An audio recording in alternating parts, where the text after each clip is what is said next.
ये फोन निकालो, फोन उत्तर प्रदेश में भी 24 घंटे में हो सकता है। मगर ये देश का प्रधानमंत्री बैकवर्ड क्लासेस का है। सुप्रीम कोर्ट में हलफनामा दिया, हलफनामा में झूठा हलफनामा दिया। हमने, हमारे पास रिकॉर्ड है, हमारे पास रिकॉर्ड है कि झूठा हलफनामा दिया। और सुप्रीम कोर्ट में झूठा हलफनामा देना क्रिमिनल ऑफेंस है। उसके हमारे पास डॉक्यूमेंट्री एविडेंस है झूठे हलफनामे के। तो हम लोग दस्तावेज और सबूत इकट्ठा करने के भी माहिर हो गए हैं। कैसे सबूत इकट्ठा करने चाहिए। तो इस तरह से ये लड़ाई लड़ी जाएगी, आप लोगों की लड़ाई लड़ी जाएगी, कमजोर और मजलूम लोगों की लड़ाई लड़ी जाएगी। जालिम लोगों के विरोध में तमाम मजलूमों को बाबा साहब आम्बेडकर ने लिखा, जाति मत देखना, रंग मत देखना, झोपड़ी में रहता है ये मत देखना, महल में रहता है ये मत देखना, कौन से धर्म का है ये मत देखना, उसकी हाइट लंबी है या छोटी है ये मत देखना। तो ये लिखित है। और वो सिद्धांत को लेकर हम लोग सारे देश भर में संगठन बनाया। 13 स्टेट और 140 जिलों में वामसेफ संगठन था, केवल 13 स्टेट में और 140 जिलों में। तब काशीराम जी ने ऐलान किया था मुलायम सिंह जी को मुख्यमंत्री बनाएंगे। बनाया है? बनाया कि नहीं बनाया? बनाया। अभी 31 राज्यों में 567 जिलों में 4000 से ज्यादा तहसीलों में 22,000 से ज्यादा ब्लॉक में 1.5 लाख से ज्यादा गांवों में हमारा नेटवर्क फैल गया है। इतना विशाल आंदोलन हो गया है।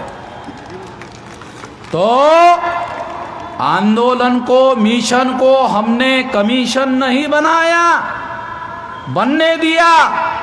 और कहा था लोगों को कि महावत बनाएंगे। वादा किया था, क्या वादा किया था? महावत बनाएंगे, क्योंकि हाथी कभी भी पागल हो सकता है।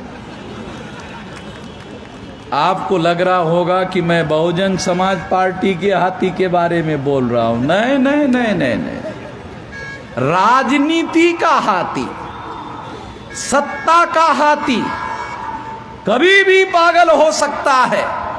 बुजुर्ग कहते हैं कभी भी पागल हो सकता है। इसके पहले कि वो पागल हो जाए, महावत खड़ा कर देना चाहिए, ताकि वो पागल होने के बाद कहीं पैर हमारे ही सर पर ना रख ले, साले हमको ही कुचलने का काम ना करे। इसके लिए महावत हमारे पास होना चाहिए और हमने महावत खड़ा किया हुआ है। और जब सरकार ने कहा सीएए लागू करेंगे, देश भर में लागू करेंगे, याद है? कहा था देश भर में लागू करेंगे। 29 जनवरी 2020 को भारत बंद किया। दूसरे दिन से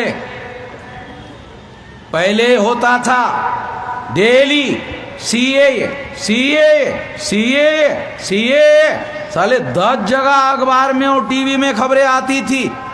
और जैसे ही भारत बंद किया 29 जनवरी 2020 को, नरेंद्र मोदी ने बोलना बंद कर दिया, अमित शाह ने बोलना बंद कर दिया,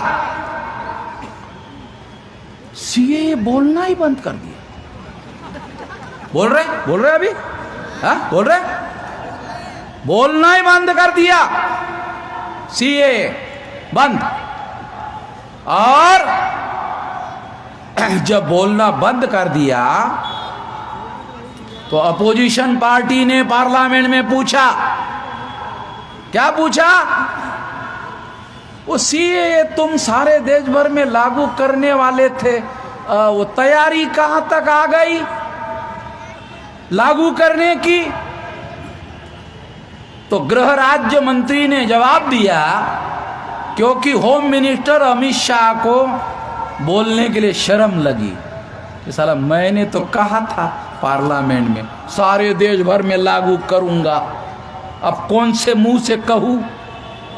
तो राज्य मंत्री को कहा, रेडी, तू रेडी हो जा, अब तू जवाब दे दे। तो गृह राज्य मंत्री रेडी था, उसको भेजा जवाब देने के लिए। उसने जवाब दिया। क्या जवाब दिया? ओपोजिशन ने पूछा था कि ये सारे देश भर में लागू करने की तैयारी कहां तक आ गई?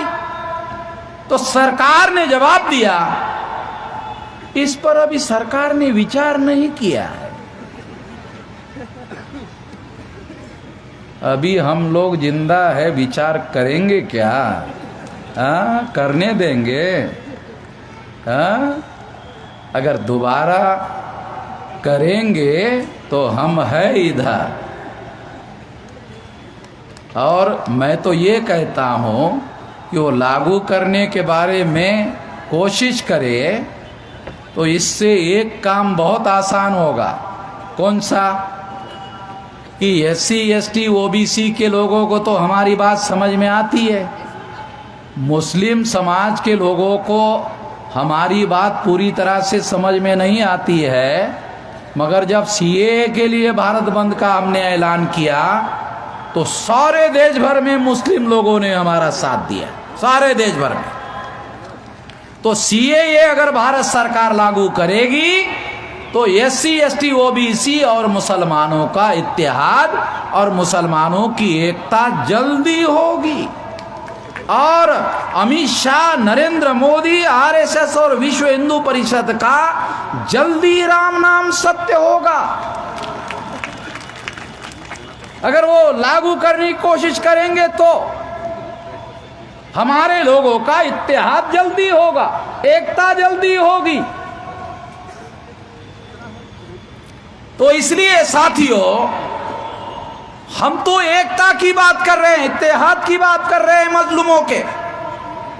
और भारत के संविधान के अनुसार ये करने के लिए हम सब लोगों को आर्टिकल 19 में मौलिक अधिकार है, फंडामेंटल राइट है। और इसलिए हम लोग ये पूरी ताकत से सारे देश भर में कर रहे हैं और करेंगे। एक और बात कहना चाहता हूं, एक RSS की विचारधारा देश में है, ध्यान रखो, बहुत खास बात समझा रहा हूं। इस देश में एक RSS की विचारधारा है और RSS को काउंटर करने वाली विचारधारा किसी के भी पास नहीं है, केवल हमारे पास है। और गार्ड बांध दो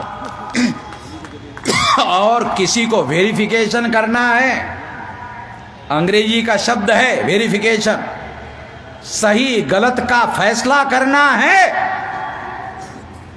तो कर लो, जाहिर कर लो कि एक तो देश में RSS की विचारधारा है और RSS को काउंटर करने की विचारधारा केवल मात्र हमारी है,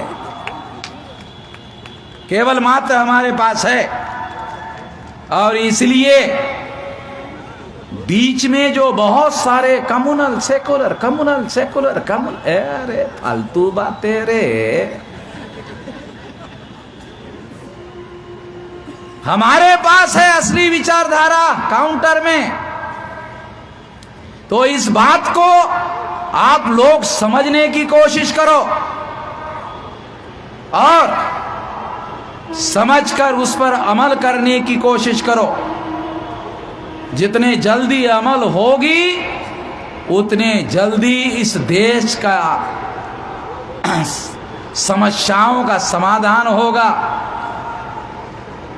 बाबा साहब आम्बेडकर कहते थे कि देश को दो बीमारियां लगी है, एक आंगलाई और एक पेशवाई। ऐसा बाबा साहब का शब्द है, मराठी में लिखा हुआ है। तो पेशवाई शब्द का अर्थ था ब्राह्मणाई, क्योंकि इधर वो पेशवाई समझ में नहीं आएगी आप लोगों को, तो उन्होंने जो मराठी में लिखा उसका अर्थ है एक आंगलाई, आंगलाई यानी अंग्रेजों की विचारधारा, और दूसरी है पेशवाई यानी ब्राह्मणाई, ब्राह्मणों की विचारधारा। ये दो जो है ये बीमारियां हैं देश को लगी हुई। ये दो बीमारी का इलाज करना है। तो आंगलाई तो चली गई, हा? आंगलाई जो है वो तो चली गई, तो अब तो ये कहीं रह गई। तो इसका इलाज जो है हमारे महापुरुषों के पास था, और हम लोग केवल हमारे महापुरुषों की ही विचारधारा लेकर के चल रहे हैं। अपने जिंदगी के 64 साल हो गए, अपने जिंदगी में कभी कॉम्प्रोमाइज नहीं किया, कोई समझौता नहीं किया, विचारधारा के साथ में कभी कोई समझौता नहीं किया। अब 64 साल के बाद अभी समझौता करने का क्या रह गया है भाई। मगर जो लोग हमारे मजलूमों को सत्ता से दूर रखने की साजिश करेंगे उसका जवाब देंगे।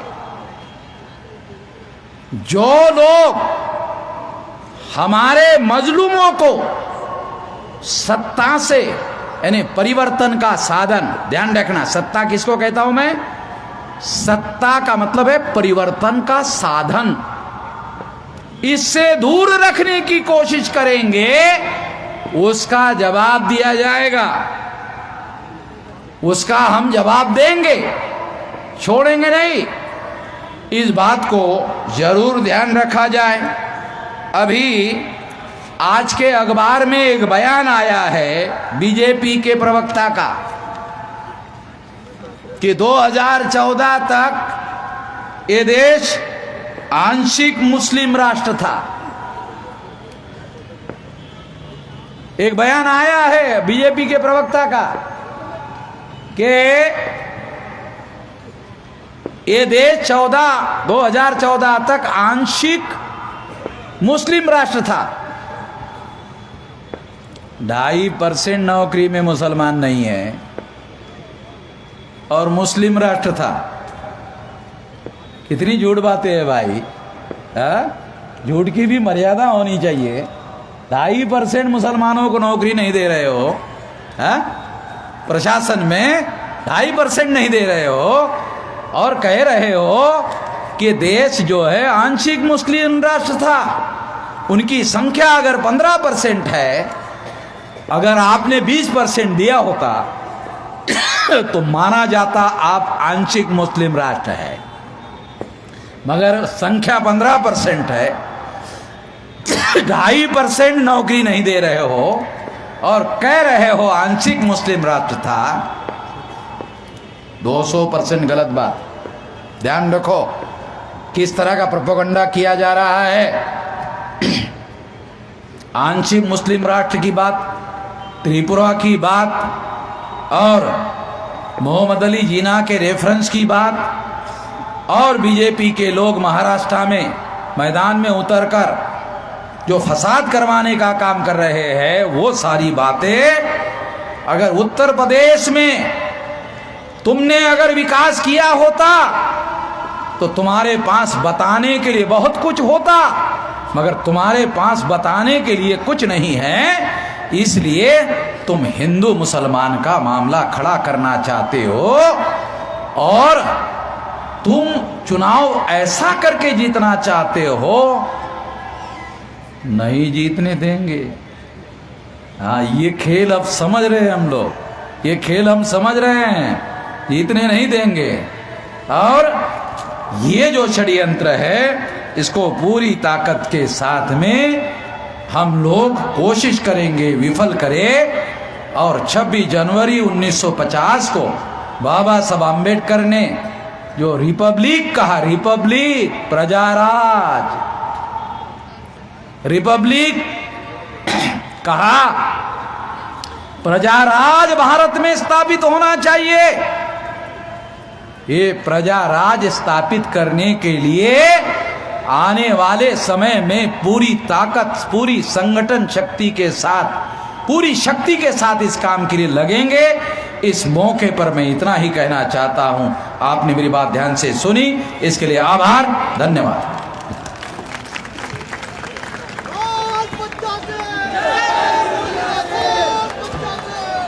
सभी साथियों से अनुरोध है कि 2 मिनट का टाइम और दें। 2 मिनट के लिए केवल एक महत्वपूर्ण सूचना देनी है।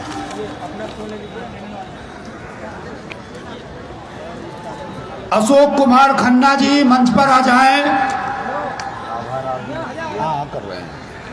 अशोक खन्ना जी जिन्होंने पूर्णकालिक प्रचारक बनने के लिए अपना आवेदन किया है, वो स्वयं मंच पर आकर साहब को आवेदन देंगे। उनकी एजुकेशन एमए बीएड है, एमए हिस्ट्री से और बीएड किया हुआ है। वो पूर्णकालिक प्रचारक के रूप में निवेदन साहब को देना चाहते हैं। वो मंच पर आए और आवेदन देने का कष्ट करें। और जो बच्चों ने सांस्कृतिक गीत प्रस्तुत किया था, उसमें लोगों ने 1000 रुपये जन आंदोलन निर्माण निधि के तौर पर दिया है। अगर वो बच्चे यहाँ पर उपस्थित हैं, उनमें से कोई भी उपस्थित हैं,